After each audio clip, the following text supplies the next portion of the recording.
آپ کا دوسرا سوال، تو 3 طلاق کا کہہ رہے تھے کہ میڈیا کافی 3 طلاق اچھال رہی ہے، اور اس کا کیا جواب ہے؟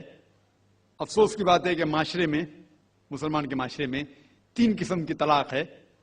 مسلمان کے معاشرے میں، سوسائٹی میں، ایک طلاق بدعت، طلاق طلاق طلاق ایک ساتھ میں ہو جاتی ہے۔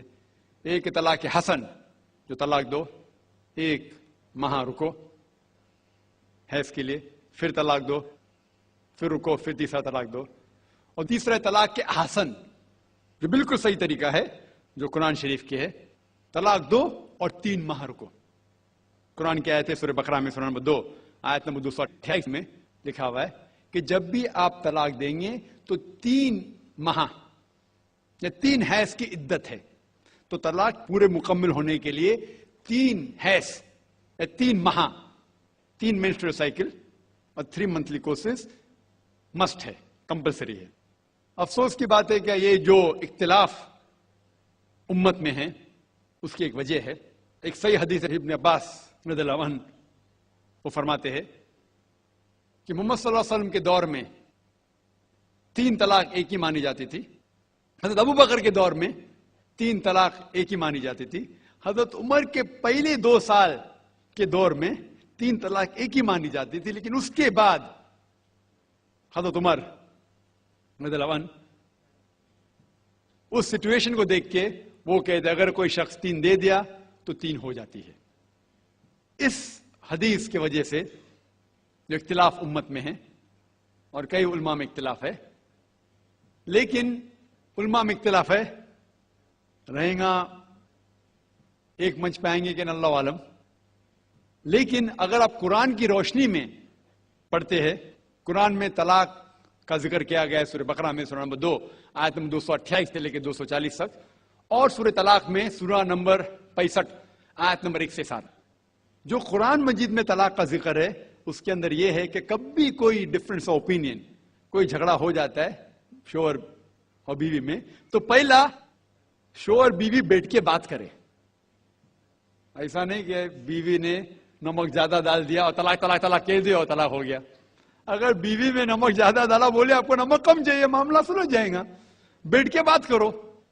پھر بھی بات نہ بنے تو اللہ تعالیٰ فرماتا ہے سورہ نساء میں، سورہ نمبر 4 آیت نمبر 35 میں، کہ آپ کے درمیان ایک حکم رکھو، ایک آربیٹر بیوی کی طرف سے، ایک آربیٹر شوہر کی طرف سے۔ مطلب آربیٹر، حکم کہتے ہیں آربیٹر کو، حکم رکھو بیوی کی طرف سے اور شوہر کی طرف سے، اور معاملہ کو سلجھا لو۔ پھر بھی اگر بات نہیں مانے تو آپ پھر طلاق دے سکتے ہیں۔ جب طلاق دیتے ہیں تو کئی اس کے کرائٹیریاز ہے کہ حیض کے وقت طلاق مت دو، جب آپ غصے میں طلاق مت دو، شراب کی حالت میں طلاق مت دو۔ اس کے بعد جب طلاق دیا جاتا ہے تو 3 ماہ رکنا چاہیے۔ طلاق کے احسن ہے، جو بالکل صحیح طریقہ ہے۔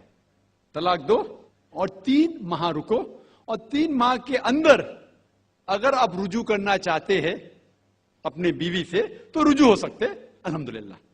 اگر 3 ماہ تک آپ سمجھتے نہیں مجھے میرے بیوی سے الگ ہونا ہی چاہیے، تو 3 ماہ کے بعد، عدت گزرنے کے بعد، آپ دونوں میاں بیوی نہیں رہتے، آپ الگ ہو جاتے۔ لیکن اس کے بعد اکثر مسلمان بھی نہیں جانتے یہ قرآن کی آیت کیا ہے۔ قرآن شریف میں لکھا ہوا ہے سورہ بقرہ میں، سورہ نمبر 2 آیت نمبر 232 میں، کہ اگر وہ شخص اپنی پرانی بیوی سے پھر سے شادی کرنا چاہتا ہے تو مت روکیے۔ تو اگر طلاق ہو چکا ہے صحیح طریقے سے، طلاق کے احسن کے طریقے سے، اور 3 ماہ ہو گئے، عدت گزر گئی، 6 مہینے بعد اگر لگا بھائی جو میں نے کیا غلط کیا، میں پھر سے شادی کرنا چاہتا ہوں، تو وہ آدمی اپنی پرانی بیوی سے پھر سے نکاح کر سکتا ہے، لیکن نیا نکاح نیا مہر، نیا نکاح نیا مہر، جو کئی مسلمان نہیں جانتے۔ افسوس کی بات ہے کہ ہم مسلمان قرآن کو ترجمے کے ساتھ پڑھے ہی نہیں، صحیح حدیث کو ترجمے کے ساتھ پڑھے ہی نہیں۔ اگر ہم قرآن شریف کو صحیح طریقے سے پڑھیں گے اور صحیح حدیث پہ عمل کریں گے تو یہ جو غلط فہمیاں ہیں دور ہوئیں گی،